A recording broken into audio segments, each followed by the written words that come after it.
Hollywood silver screen presenting blue miracle.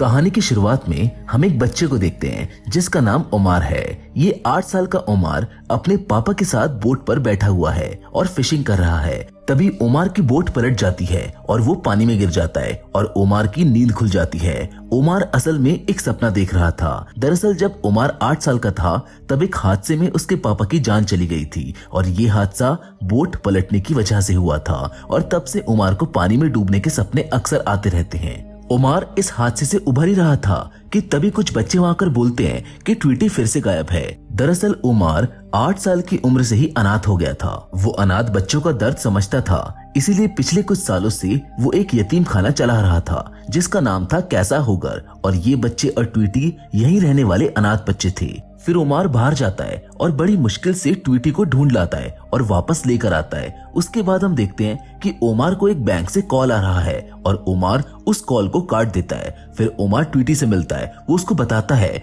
कि तुम्हें अगर गॉड से कुछ भी मांगना हो तो एक पर्ची पर लिखकर वो पर्ची इस कील की मदद से दरवाजे पर लगा दो, क्योंकि मैं ऐसा ही करता हूँ। और ट्वीटी वो कील ले लेता है। फिर एक पुलिसमैन एक लड़के को लेकर उमार के पास आता है जिसने किसी अमरीकी मछुआरे यानी कि अमेरिकन फिशरमैन की वॉच चुराई थी। पुलिस वाला चाहता था कि उमार उससे बात करके वो वॉच उस मछुआरे को वापस दिला दे, और होता भी ऐसा ही है। वो लड़का तुरंत वो वॉच उमार को दे देता है और इस लड़के का नाम मोको होता है। फिर दूसरी ओर हमारी मुलाकात होती है उस कैरेक्टर से जिसकी वॉच उस लड़के ने चुराई थी। उमार और मोको उसे वॉच लौटाने के लिए आते हैं, पर कैप्टन वेड मोको पर बहुत गुस्सा है क्योंकि मोको ने कैप्टन की कुछ और चीजों को भी खराब कर डाला है। इसीलिए कैप्टन मोको को माफ भी नहीं करते और गुस्से में वहां से चले जाने के लिए कहते हैं। फिर शहर पर बहुत काले बादल जमा होने लगते हैं और न्यूज में बताया जाता है कि बहुत बड़ा तूफान आने वाला है और रात को बहुत तेज बारिश होने लग जाती है। लाइट भी चली जाती है। यतीम खाने के सभी लोग एक कमरे में आकर बैठ जाते हैं। कुछ बच्चे बिजली की आवाज से डरे हुए हैं, लेकिन किसी तरीके से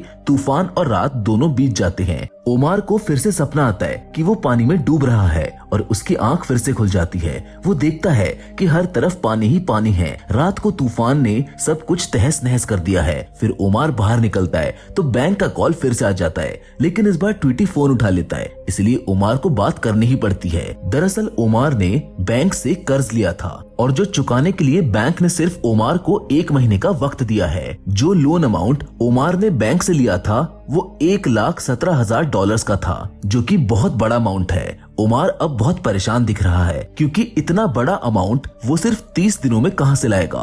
फिर वो अपने एक दोस्त के पास जाता है मदद मांगने के लिए, जहां वो उससे बोलता है कि अगर तुम बैंक से बात करके थोड़ा और ज्यादा वक्त मांग लोगे तो मैं कोशिश कर सकता हूँ। वहीं पर एक फिशिंग टूर्नामेंट का रजिस्ट्रेशन हो रहा होता है। पिछले 35 सालों से हर साल यहाँ पर बिस्बी फिशिंग टूर्नामेंट होता है और दुनिया का ये सबसे बड़ा फिशिंग टूर्नामेंट है।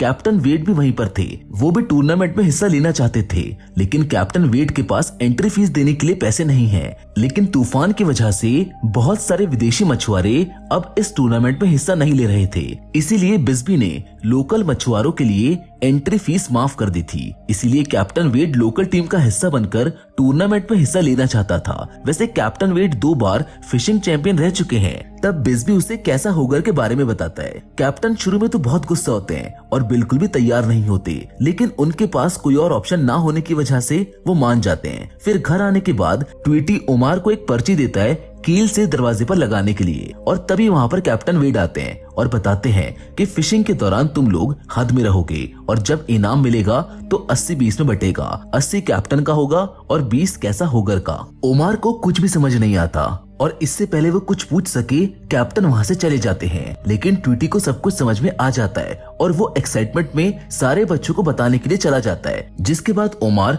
उस पर्ची को देखता है जो उसने दरवाजे पर लगाई थी, जिसमें बिस्बी ब्लैक और ब्लू लिखा होता है। फिर उमार अपनी वाइफ पेका से बात करता है। उसका कहना था कि उमार को टूर्नामेंट में हिस्सा लेना चाहिए, लेकिन उमार हिस्सा नहीं लेना चाहता था क्योंकि उसको फिशिंग करना बिल्कुल भी नहीं आता है। पर उसके पास 1 महीने में $1,17,000 चुकाने का कोई और प्लान भी नहीं होता, इसीलिए उमार को मानना पड़ता है। और फिर आता है फिशिंग टूर्नामेंट का पहला दिन। टूर्नामेंट शुरू होने से पहले ओमार को मोको दिखता है और वो मोको को अपने साथ टूर्नामेंट में चलने के लिए कहता है, पर वो मना कर देता है। जिसके बाद हम देखते हैं कि सभी लोग अपने फिशिंग बोट की तरफ जाते हैं। वहाँ की खूबसूरती और आधुनिक बोट देखकर बच्चों को लगता है कि कैप्टन वेड की बोट भी ऐसी ही एकदम मस्त होगी। लेकिन जब वो एक्चुअल में कैप्टन वेड की बोट को देखते हैं तो बहुत मायूस हो जाते हैं, क्योंकि कैप्टन वेड की बोट बहुत पुरानी और खटारा होती है, जो बच्चों को बिल्कुल भी एक्साइटिंग नहीं लगती।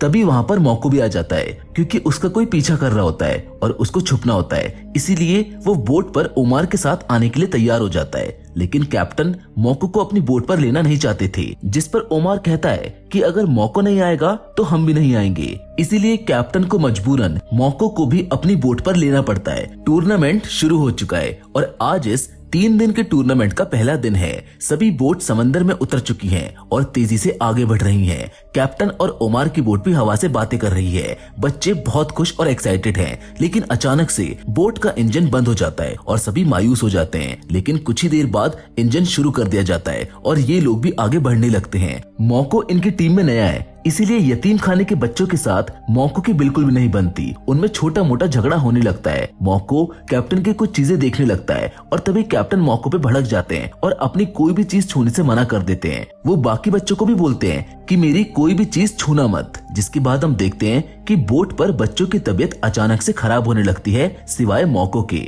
ओमार मोको से फ्रेंडली होने की बहुत कोशिश करता है, लेकिन मोको हमेशा की तरह अकड़ा हुआ ही रहता है और वो ओमार के बुलाने पर भी उसके यतीम खाने में नहीं रहता। जिसके बाद हम देखते हैं कि ये सब खाना खाते समय अपने अपने अतीत के दर्द और शरीर पर जख्मों के निशान के बारे में बात करने लगते हैं। दरअसल ये बच्चे यहाँ आने से पहले जिनके पास रहा करते थे वो लोग इनको बहुत मारते थे, जिसकी वजह से इनके शरीर पर इतने निशान बन चुके हैं। तभी अचानक से कांटे में एक मछली फंस जाती है और मोको उसको खींचने लगता है, लेकिन पानी में कुछ ज्यादा हलचल नहीं होती है और ये लोग जब उसे जोर लगाकर खींच लेते हैं तो ये देखते हैं कि वो तो सिर्फ कचरा है, जिसे देखकर बच्चे मायूस हो जाते हैं और बस इस तरह से आज का दिन खत्म हो जाता है और ये लोग किनारे पे आ जाते हैं, जहाँ पर ये लोग देखते हैं कि एक दूसरी बोट ने 165 किलो की मार्लिन पकड़ी है, जिसे देखकर ये सब बहुत मायूस हो जाते हैं और अपने घर चले जाते हैं। ओमार मोको को अपने साथ चलने को कहता है, लेकिन मोको अपने रास्ते चला जाता है। फिर जब ये घर पहुँचते हैं तो देखते हैं कि ओमार का एक दोस्त उनसे मिलने के लिए आया हुआ है। दरअसल फिशिंग टूर्नामेंट में इनके हिस्सा लेने की बात सुनकर वो इनसे मिलने के लिए आया था। वो इनकी टीम के लिए टी शर्ट्स भी लाया था और फिर जब दोनों साथ में थोड़ा सा समय स्पेंड करने लगते हैं तो ओमार का दोस्त कहता है कि तुम्हारे ऊपर $1,17,000 का कर्ज है, जो मैं जानता हूँ, और ये फिशिंग टूर्नामेंट के जरिए अगर तुम चुकाना चाहते हो तो ये बहुत बड़ा मजाक है। इतना कहकर वो ओमार को अपने साथ काम करने के लिए कहता है, वो काम जो वो खुद करता है, गलत चीजें बेचने का काम। लेकिन ओमार ये सब गलत काम करने से साफ मना कर देता है और फिर से दूसरा दिन निकल आता है। टूर्नामेंट फिर से शुरू होता है, जहाँ मोको उसके लिए लाई हुई टी शर्ट्स को नहीं पहनता। फिर बातों ही बातों में कैप्टन की फैमिली के बारे में बात निकल आती है और वो बताते हैं कि उन्होंने फैमिली और फिशिंग के बीच में फिशिंग को चुना था। ये सुनकर बच्चे बहुत नाराज हो जाते हैं और अपनी नाराजगी जाहिर करते हैं। फिर कुछ देर बाद फिर से कांटे में कुछ फंस जाता है और वो खींचने लगते हैं। इस बार सच में मार्लिन थी, जो कि बहुत बड़ी थी। सभी लोग बहुत खुश हो जाते हैं और मछली खींचने लगते हैं। पर तभी मोको ओमार के एक लड़के के साथ झगड़ा शुरू करने लगता है और वो दोनों पानी में गिर जाते हैं। इन दोनों को भी तैरना नहीं आता है और इस पूरी बोट पर सिर्फ कैप्टन ही एक ऐसा है जो तैरना जानता है और मछली को खींचना भी जानता है। अब कैप्टन क्या करेगा,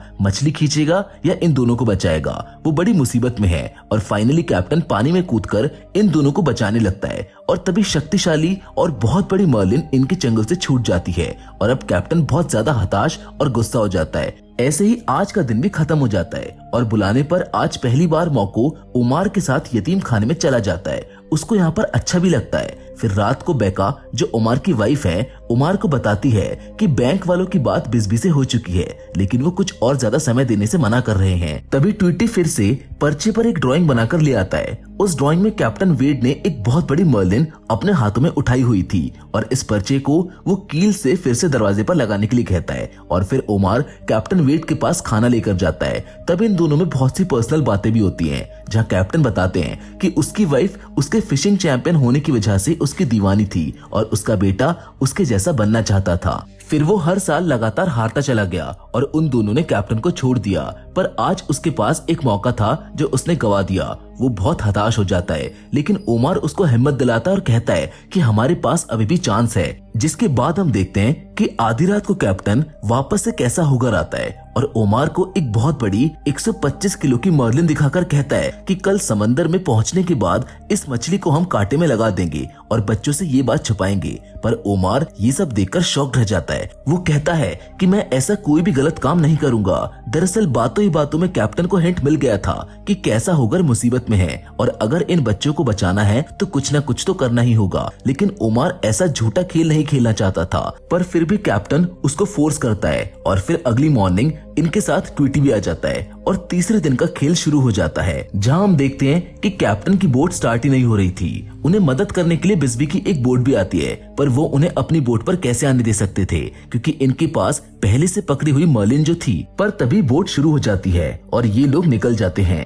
बीच समंदर में पहुंचने के बाद बच्चों को खाने में उलझाकर ओमार और कैप्टन मछली को कांटे में फंसाने के लिए निकालते हैं और कैप्टन कांटा लेने के लिए चला जाता है। पर तभी ओमार को अपना रुमाल पॉकेट में रखते समय एक कील चुभ जाती है। ये वही कील होती है जो ट्वीटी ने कल रात को इसको दी थी और अब अचानक से ओमार का मन बदल जाता है और वो मर्लिन को पानी में फेंक देता है, जिसको देखकर कैप्टन बहुत गुस्सा होता है। ये सब मौको भी देख लेता है। जिसके बाद हम देखते हैं कि ये सब लोग उम्मीद में बैठे हुए हैं, जहां अचानक से ओमार बात करने लगता है। वो कैप्टन को थैंक्स कहकर बच्चों को थोड़ा सा मोटिवेट करने की और मछली नहीं मिलेगी ये बात बताने की कोशिश करने लगता है। बच्चे बहुत मायूस हो जाते हैं, लेकिन कुछ ही देर बाद एक मछली कांटे में फंस जाती है और ओमार जोर से चिल्लाता है। वो रॉड को हाथ में ले लेता है, पर तभी वो कंफ्यूज हो जाता है और उसके बचपन का फ्लैशबैक उसके आंखों के सामने बार बार आने लगता है। तुरंत सब भागकर आते हैं और कैप्टन ओमार को बताने लगते हैं कि कब ढील देनी है और कब खींचना है। ओमार परेशान है, पर वो खींचने लगता है। मछली बहुत बड़ी और जोशीली है और उसको खींचना बहुत मुश्किल भरा काम है। इधर तुरंत किनारे पर भी खबर दी जाती है कि कैसा हुगर ने मछली फंसा ली है। उसके खींचने के लिए ओमार अपनी पूरी जान लगा रहा है और उधर मछली भी छूटने के लिए अपनी पूरी जान लगा रही है। पर ओमार को ये करना ही होगा और यही वो मछली है जो कैसा हुगर को बचा सकती है। ओमार अपनी पूरी ताकत और जोर लगाकर मछली खींच लेता है और फाइनली कामयाब हो जाता है और अब एक बहुत बड़ी मर्लिन इनकी बोट पर है और इन्होंने ये कर दिखाया। 174 किलो की मर्लिन पकड़कर इन्होंने टूर्नामेंट का पहला प्राइज जीत लिया और $2,58,000 का इनाम इनको मिल चुका है। ये सब बहुत खुश हैं और अब कैप्टन भी अपनी वाइफ और बेटे के पास जाना चाहते हैं। फिल्म के आखिर में कुछ असली कैसा हुगर और टूर्नामेंट की तस्वीरें दिखाई जाती हैं। ये फिल्म हमको सिखाती है कि लाइफ में चाहे कितनी भी बड़ी मुश्किल क्यों ना आ जाए, हमें डटे रहना चाहिए और कोशिश करते रहना चाहिए, क्योंकि कोशिश करने वालों की कभी हार नहीं होती। इसी हैप्पी एंडिंग के साथ ये मूवी यहीं पर खत्म हो जाती है। हम उम्मीद करते हैं ये ब्यूटीफुल स्टोरी आपको पसंद आई होगी। फिलहाल तो आज के वीडियो में बस इतना ही, लेकिन हम फिर से जरूर मिलेंगे और वो भी एक और नई इंटरेस्टिंग कहानी के साथ। पर तब तक के लिए धन्यवाद।